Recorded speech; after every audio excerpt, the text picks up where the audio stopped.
The Adventures of Sam Spade, Detective. Brought to you by Wild Root Cream Oil Hair Tonic, the non-alcoholic hair tonic that contains lanolin. Wild Root Cream Oil. Again and again, the choice of men who put good grooming first.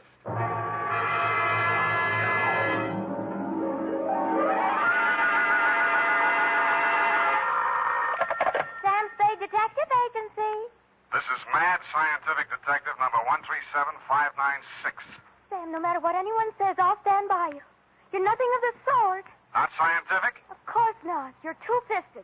Well, thanks, Effie. And that ain't all, Effie. I was actually mistaken for a convolutional melancholiac. Oh, Sam, are you all right now? Wrong diagnosis, Angel. It turned out to be melancholia catatonica. Oh, you poor darling. What is that? Well, it's a thing where you lie motionless and silent with fixed eyes and indifference to surroundings. Unquote. Sam, what happened to you? What hospital are you in? Can I bring you anything? No, Effie, I am now at large. Pull down the blinds, check the corridors for men in little white coats, and set a bottle in the window if the coast is clear. Oh. I'll be right down to dictate my report on the mad scientist caper.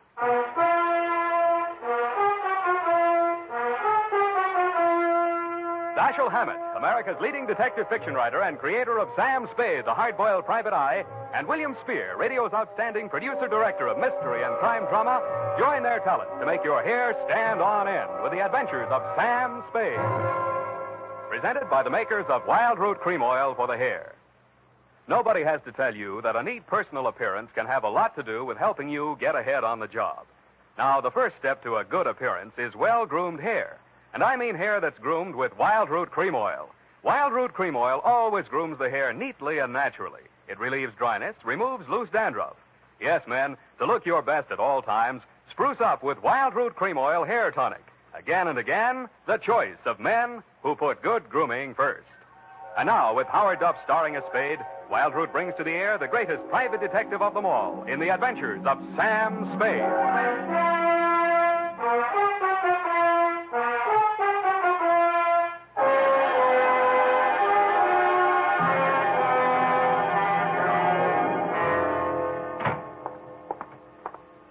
Effie! Come in, Sam. The coast is clear. Where are you? Why is it so dark in here? Oh, I had to put the lights out. The blind stuck.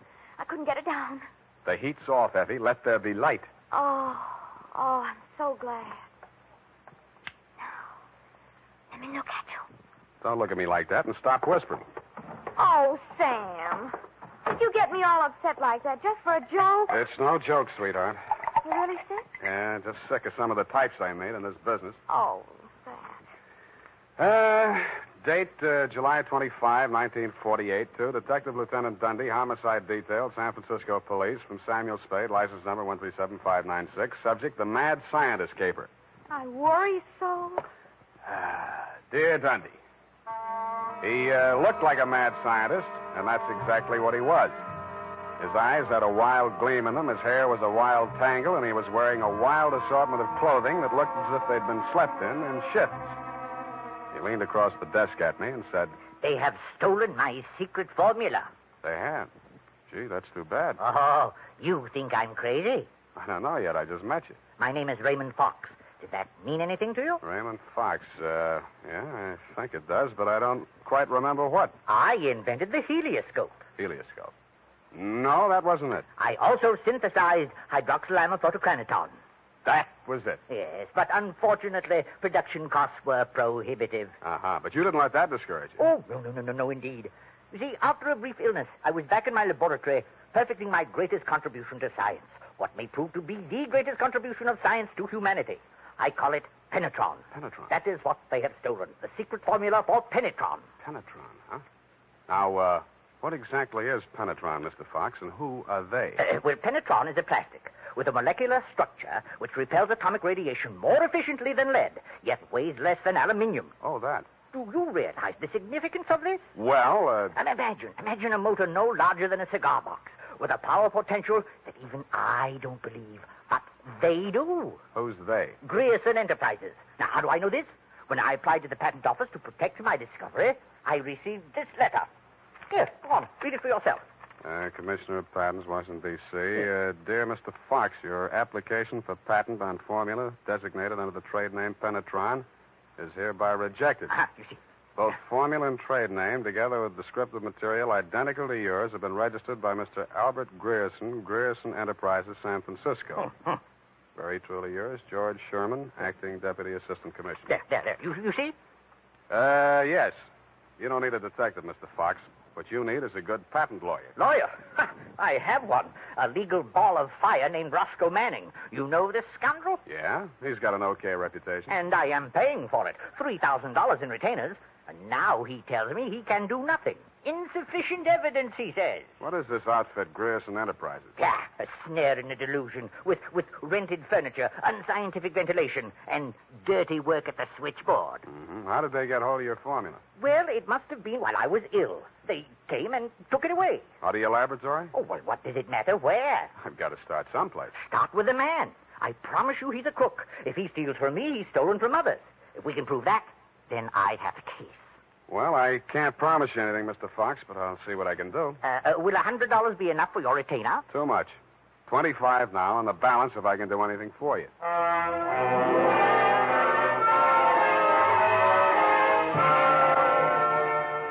I doubted if I could even earn the 25, but if he wanted to gamble, it was okay with me. The offices of Grierson Enterprises were pretty much as he described them.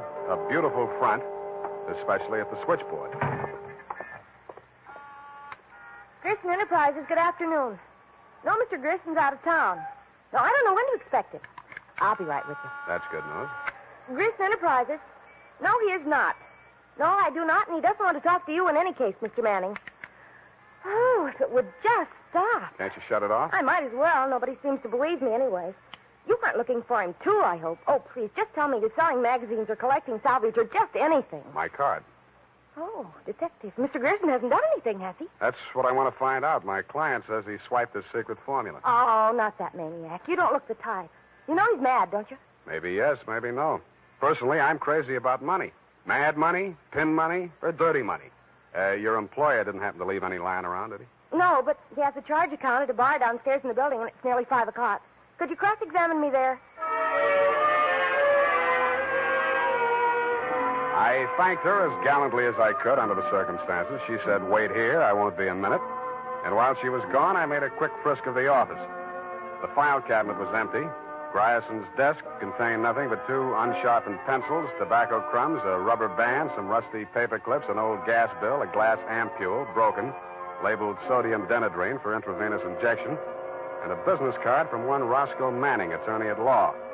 I stuck the card in my pocket, went back to the switchboard, and in less time than it takes to tell, I was calling her Lois, and she was calling me Sam over cocktails for 2. And that's all I know about it. I didn't think anything about his taking his correspondence out of the files. He often took work home with him. Mm-hmm. When was the last time you saw him? Oh, it's been nearly 6 weeks. You haven't heard from him in all that time? He was with Mr. Fox just before he left. They had a terrible quarrel. But then Mr. Grierson managed to get him calmed down, and they left the office together. And that's the last time you saw Grierson, huh? Yes, and it's all very strange. What did that maniac tell you? That Grierson swiped his invention. Do you believe that? I didn't even believe in the invention. Now I'm beginning to think it was worth stealing. Oh, Mr. Grierson wouldn't. He's a brilliant man, you know. What else has he invented? Well, I don't know. He always had a lot of projects, but of course he never took me into his confidence. Just exactly what is your job? Oh, it's quite simple, really. I just tell people he isn't in. Yeah. Look, sweetheart, you really mean to tell me it never occurred to you that there might be something slightly fishy about Grierson Enterprises? I know. Why should it? Because there's a smell of red herring up there. It's in the air. You mean Mr. Grierson's a crook? Well, what does that make me? Worry that out on his time. Drink up.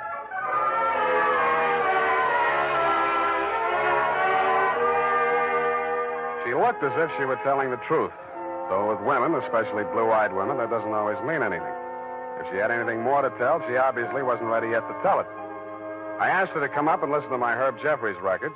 She said my apartment needed a woman's touch. I handed her a broom. She hit me on the head with it and left. And so to bed. Up the Times and phoned my client. He wasn't in. Then I phoned a guy I know who sometimes knows about things and asked him what sodium denadrine was. He said it was a sedative and or a truth serum, a mental-type drug. I wondered what Grierson had been using it for during office hours. I also wondered what else he'd been spending money for. I phoned another guy who knows about other things, and he called me back with the name of Grierson's Bank, Golden Gate Trust. An hour later, to my surprise, I actually had something to go on. Because in the past 6 weeks, checks totaling $50,000 had been deposited to Grierson's account, all drawn on the Citrus Exchange Bank of San Anselmo, and all bearing the signature of one Carl Birdwell, M.D. He wasn't hard to find. It was a big place on the outskirts, and the sign on the gate said Mary F. Hotchkiss Hospital for the Mentally Deranged. Dr. Birdwell's cottage was one of 5 without bars on the window. He was spraying his roses. That's cystodectomy of Dr. Kobler's. How are those convulsions? Coordination all right? Can't complain. Got the use of your fingers back? Good. Pick up those shears. I want all those ragged edges. Cut off the hedges. Well, why don't you hire a gardener? Or did those checks to Grierson use up all your ready cash? Eh? Oh, I thought you were the cystodectomy. Good Lord, you're that convolutional melancholiac. You're not allowed out on the grounds. Guard! Guard! Now, wait a minute, Doctor. Matter. This one acting up? Take him back. I sent for the cystodectomy. This is the wrong man. You're crazy. Come on. Let go of me. I'm not a patient here. I'm a detective. Yeah, and I'm Sherlock Holmes. Come on, now, back to the violent war. Come on, lay off. I got an office in San Francisco. I can prove it. 137596. Okay, Dr. Watson, but come on, come on.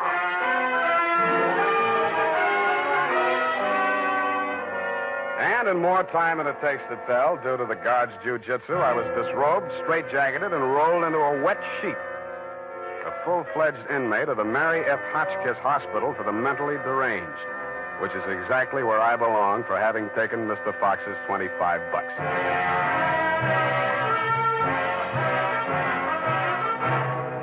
The makers of Wild Root Cream Oil are presenting the weekly Sunday adventure of Dashiell Hammett's famous private detective, Sam Spade.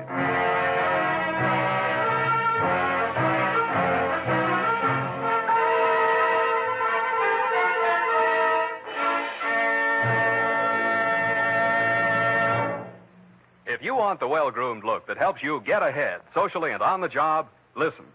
Recently, thousands of people from coast to coast who bought Wild Root Cream Oil for the first time were asked, how does Wild Root Cream Oil compare with the hair tonic you previously used? Better than 4 out of 5 who replied said they preferred Wild Root Cream Oil. And no wonder. Wild Root Cream Oil grooms the hair neatly and naturally, relieves annoying dryness, and removes loose dandruff. What's more, non-alcoholic Wild Root Cream Oil is the only leading hair tonic that contains soothing lanolin. So ask for Wild Root Cream Oil Hair Tonic. Again and again, the choice of men who put good grooming first. By the way, smart girls use Wild Root Cream Oil, too. And mothers say it's grand for training children's hair.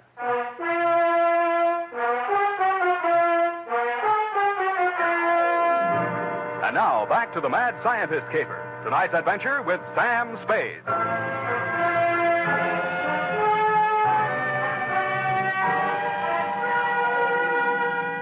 I have been shot, stabbed, slashed, pistol whipped, and sapped into unconsciousness. But until you have spent a night rolled up in a wet sheet, Dundee, you don't know what punishment is. You feel hot and cold at the same time, too miserable to sleep, too exhausted to stay awake. And after 4 hours of it, you just give up and join the crazies pushing up the daisies. There's only one thing I can say in favor of the Mary F. Hotchkiss Hospital for the Mentally Deranged. They get the patients up early. By 6:30 in the a.m., I had been rolled out of the sheet. By 6:45, I had thawed out enough to be taken out of the straitjacket by an orderly. I was glad to be out of it because it was very heavy, and that gave me an idea. I picked it up and swung it. In less time than it takes to tell, I was in the orderly's uniform, out of the violent wing, and shuffling up the walk through Dr. Birdwell's rose garden and through his cottage door. Good morning, Dr. Birdwell. Good Lord, who let you in here? What do you want? I was trying to tell you yesterday when I was so rudely interrupted. Hey? Oh, yes, the detective. Did you say Grierson sent you? I didn't say that. I'm afraid you'll have to be absolutely specific or I can't help you. All right. My client is an inventor who claims that Mr. Grierson stole a formula from him, got a patent on it, and stands to profit to the tune of about $1 million. The last 2 items check. I don't know whether Grierson's a crook or not. He's into you for $50,000, so you might know. This inventor. Pale eyes, contracted pupils, big mop of hair. That's a fair description. Fox. Raymond Fox. He's a patient, escaped from this hospital. That man, Mr. Spade, is a homicidal maniac. If you'll jog your memory, you may recall the case. Sacramento, 1935. Wait a minute. Chemistry professor, lab explosion? That's the case. 2 of his colleagues, whom he irrationally suspected of stealing the formula for the explosive he used to blow them up. You sure they didn't? The man was adjudged hopelessly insane. He must be returned to us. He may murder Grierson, he may murder you, but he will commit a murder if he remains at large. Perhaps more than one murder. You must help us, Spade. Like you, Doctor, I can't help unless you're absolutely specific about a couple of things. Your connection with Grierson, for instance. I invested in Grierson's firm. Uh-huh. How did Fox meet Grierson? He was allowed a certain degree of freedom here during his rational periods. I'd guessed that he went through my papers or overheard one of my conversations with Mr. Grierson. Mm-hmm. Do you know he retained a lawyer? Huh? Manning, smart patent lawyer. You must think Fox has a case. Oh, surely not. Grierson thinks so, too. You've talked to Grierson? No, but I've examined his bank statements. The bank allowed that? I told him I was Grierson's attorney. The point is, Grierson is broke. Why? Because he's paid out every penny you gave him to the order of Roscoe Manning, attorney at law. And you know what I think, Doctor? Yes? I think Raymond Fox is crazy like a fox. And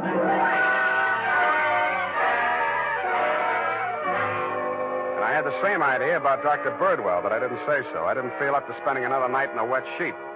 I also didn't feel up to the interview that was awaiting me outside the gates. A limousine, only a little longer than a hearse, was standing at the curb.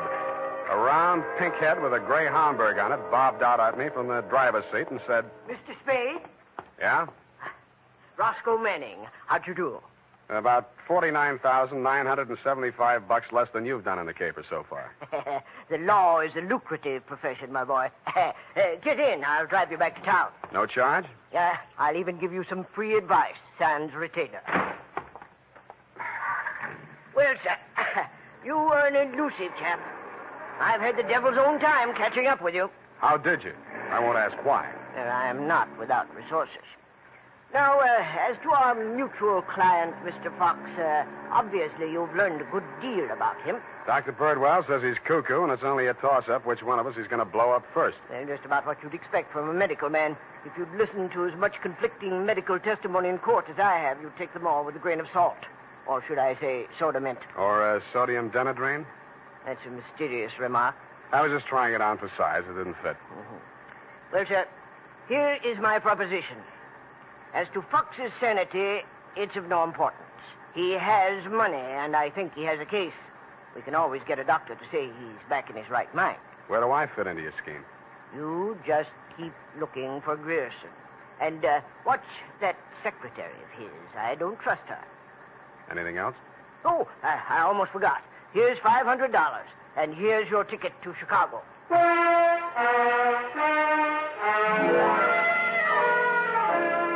don't know why, but somehow I got the impression that Mr. Manning was trying to get rid of me. He should have used that ticket to Chicago himself. We stopped at Sausalito for breakfast, and the condemned man ate a hearty meal. We drove the last mile through the Marina District and pulled up in front of his house. Well, sir, have a nice trip. Or take the car, Mr. Spade. I'll pick it up at the depot. Goodbye. It's been charming. Goodbye.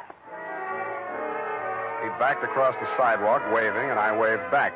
Then he went up 3 steps, put a key in his door, and opened it. It didn't do much damage to the house, but all the king's horses and all the king's men couldn't put Roscoe Manning back together again. I got out of the car and just made it up the steps when it happened again. I hated the look, but I did. Where the limousine had been parked with me in it was a smoking heap of scrap metal. I then headed for the nearest phone booth and, pausing only to inspect it for mines and booby traps, dialed the number of Grierson Enterprises.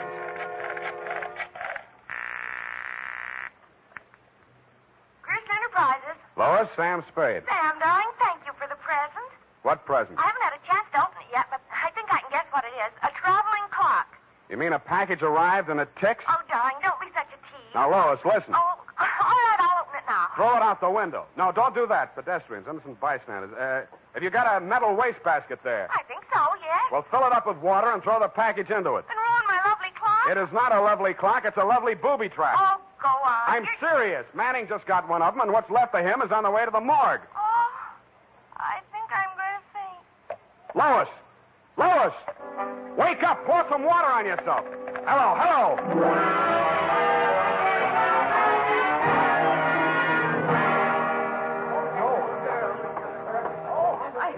me through here. Come on, let me through. Lois. Oh, you're okay. Glad of that. All right, she's all right now, you people. Come on, get out of here. She's all right. Come on, get up. You're not hurt. What happened? It exploded in the water. At least you had sense enough to do what I told you to. Oh, this is a new dress. Now look at it. It looks fine here. Put this coat around you. I don't think that was a very funny joke, Sam. Neither do I. Now, try and forget your clothes for a minute. And try and answer a few questions for me. There isn't much time. Sam, what is it? I want you to be very sure of this, Lois. Try and remember accurately. How many people has Grierson seen since he opened this office? Well, not very many. It was hardly ever in. It's strange. Now that I think of it, I can only remember two. Mr. Manning and that mad scientist man, Mr. Fox. Yeah, did you hear any of the conversation between Grierson and Fox? He just screamed at Mr. Grierson about how his invention had been stolen from him. Then it sounded as if they scuffled, and all of a sudden Mr. Fox calmed down. Mm-hmm. When they came out, his eyes looked funny, as if he'd been hypnotized. Yeah. What does Grierson look like? Oh, he must have been quite handsome at one time. He's sort of like Gregory Peck with a mustache, only fatter and balder and older. Mm-hmm. I wouldn't have put it exactly like that, but I can see what you mean. But you've never seen him. Don't make book on it, but I think I have.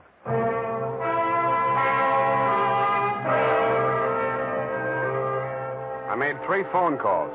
One to a crime reporter I don't like very well, giving him a false story on the death of Lois, Grierson's secretary. Another to my client, the mad scientist, alias Raymond Fox, and one to Dr. Birdwell. Then I went to my apartment and waited. My client arrived 5 minutes before the doctor. When Birdwell came in, my client said, Aha! That's he. He stole my secret formula. Oh, now, Raymond, you're getting confused again. Oh. I'm the doctor, don't you remember? That's not true. Your name is Grierson. Oh, he's much worse. He's identification. You must try to remember, Raymond. Nobody's going to hurt you. But you'll be much sicker if you don't remember. But I do remember. I remember everything. Do you remember setting the bombs at Manning's house and the one you sent to Mr. Grierson's office? No. Grierson isn't dead. You're Grierson. No, Grierson isn't dead. Only that poor girl. No. She didn't steal my formula. It was you. Oh, you're trying to mix me up. I'm trying to help you. Now, roll up your sleeve. I'll give you something to quiet your nerves, and we'll go back to the hospital. Put it away, Doctor. You've helped them enough. Huh? Now, look here. This man is my patient. He needs medical attention. I won't argue with you, but I think he'd better get it from some other doctor. Right now, he's making more sense than you are. Just keep on the way you're going, Spade, and I'll have you back in that wet sheet. I did it once, and I can do it again. Sit down. You got delusions of grandeur. Stop shaking, Raymond. I said you're making more sense than he is, and I can prove it. You think you're very astute, don't you? No, I'm stupid, but I'm lucky. I should have tumbled to the whole caper when I found that you'd invested 50,000 smackers in Grierson Enterprises. When I found out that Raymond was an escaped patient, I should have tumbled to what that Denadrine vial was doing in Grierson's desk. I should have known then that you and Grierson were one and the same person. I told you. When I discovered that you'd paid Manning all that shakedown money, I should have known you were planning to knock him off and everybody else who could identify you. But it didn't work out that way. I got out of the car before it blew up. Dumb luck. And you can identify me as Grierson? I don't have to. Come. Surely you're not counting on Raymond's sanity to that extent. He can't even remember that I was his doctor. Can you, Raymond? You're trying to mix me up. You stole my formula. I didn't kill them, did I, Mr. Spade? Now, lie down on the couch and relax, Raymond. Don't worry about a thing. Well, Doctor, what now? You relax, too. Okay, Lois, come on in. What? Lois! Why, Mr. Grierson, have you been sick? How dare you? How dare you ruin all my plans like this? You stupid girl! Okay, that's enough. Come on, get back there. Get back. Sorry, sweetheart. I didn't mean to let him get that close to you. What were you trying to do? It was an experiment, just to see what would happen. It did. So that's the way you scientific detectives work. For a hard-boiled chap, you have the vaguest way of doing things I ever heard of. Well, plans are all right sometimes, Doctor, and sometimes just stirring things up is all right if you're tough enough to survive and keep your eyes open so you see what you want when it comes to the top or something. Spade, Dundee. I'm at home. I've got 2 homicidal characters here, one sane and one insane. Now, if you can tell the difference, I'll let you give the story to the papers.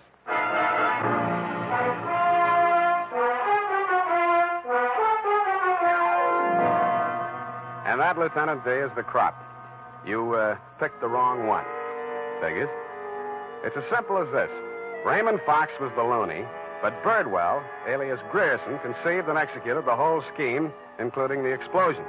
Don't worry about Fox. He's now back at the hospital working on a new secret formula. I don't know what it is, but it might be an anti-truth serum, because that's how Birdwell got the penetron formula, by using truth serum on the mad scientist to make him talk.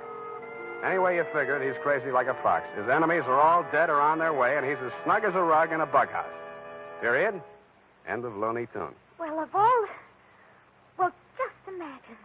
Well, it takes all sorts to make a world, I guess. Well, I guess you never spoke a truer word, Effie, but don't forget a stitch in time saves 9. Don't feel too badly about it, Sam.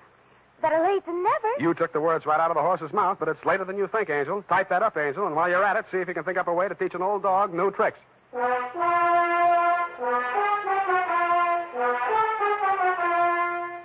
Say, mister, if you haven't tried Wild Root Cream Oil Hair Tonic, why not get it tonight or first thing tomorrow? You'll be glad you did, for Wild Root Cream Oil grooms your hair neatly and naturally without giving it that plastered-down look. Wild Root Cream Oil also relieves annoying dryness and removes loose, ugly dandruff. Simply step up to your drug or toilet goods counter and ask for Wild Root Cream Oil in the big economy bottle and the handy new tube that's easy to pack when you travel. Also, ask your barber for a professional application of Wild Root Cream Oil Hair Tonic. Again and again, the choice of men who put good grooming first. Well, here it is, Sam. And I've been thinking over what you said Which? about teaching an old dog new tricks. You're only as old as you feel, Sam. Then send in the application for my old age pension. Oh, Sam, I won't let you talk that way now. You're just tired and nervous and run down. Yeah, backaches, stay-up nights, sour racket. You're just feeling sorry for that Mr. Fox. I wouldn't worry about him. As you pointed out, he's safer where he is for all concerned. And after all, necessity is the mother of invention. What's that got to do with anything? Well, he's an inventor, isn't he? Oh, that. You see? All's well that ends well. Good night, Sam. Good night, Pollyanna. Pollyanna. Oh, she's a glad girl. Oh, no, Sam, that's Shakespeare, that old... You know best. All ashore that's going ashore. Good night, sweetheart.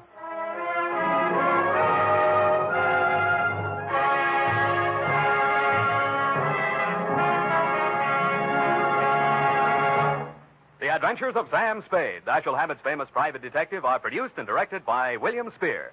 Sam Spade is played by Howard Duff. Lorene Tuttle is Effie. The Adventures of Sam Spade are written for radio by Bob Tallman and Gil Dowd, with musical direction by Lud Gluskin. Gil Dowd directed tonight's broadcast in William Spear's absence. Join us again next Sunday for another adventure with Sam Spade.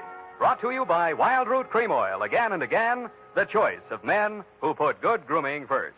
This is Dick Joy reminding you to... Get Wild Root Cream Oil, Charlie. It keeps your hair in trim.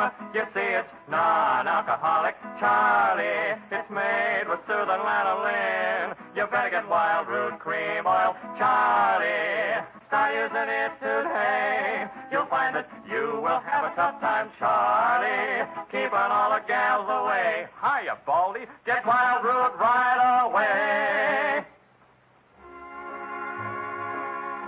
This is CBS, the Columbia Broadcasting System.